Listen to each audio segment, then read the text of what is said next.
بسم الله الرحمن الرحيم. هل أتى على الإنسان حين من الدهر لم يكن شيئا مذكورا إنا خلقنا الإنسان من نطفة أمشاج نبتليه فجعلناه سميعا بصيرا إنا هديناه السبيل إما شاكرا وإما كفورا إنا أعتدنا للكافرين سلاسل وأغلالا وسعيرا إن الأبرار يشربون من كأس كان مزاجها كافورا عينا يشرب بها عباد الله يفجرونها تفجيرا يوفون بالنذر ويخافون يوما كان شره مستطيرا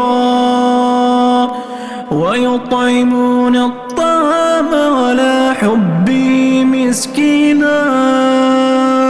ويتيما وأسيرا إنما نطعمكم لوجه الله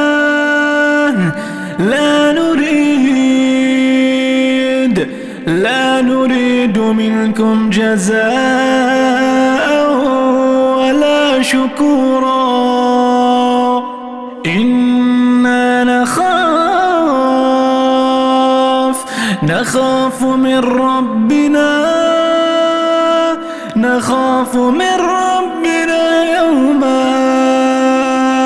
يوما عبوسا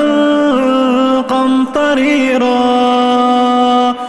فوقاهم الله شر ذلك اليوم ولقاهم نضرة وسرورا وجزاهم بما صبروا جنة وحريرا متكئين فيها على الأرائك لا يرون فيها شمسا ولا زمهريرا ودانية عليهم ظلالها وذللت قطوفها تذليلا ويطاف عليهم بآنية من فضة وأكواب كانت قوارير من فضة قدروها تقديرا ويسقون فيها كأسا كان مزاجها زنجبيلا عينا فيها تسمى سلسبيلا ويطوف عليهم ولدان مخلدون إذا رأيتهم حسبتهم لؤلؤا منثورا وإذا رأيت ثم رأيت نعيما وملكا كبيرا عاليهم ثياب سندس خضر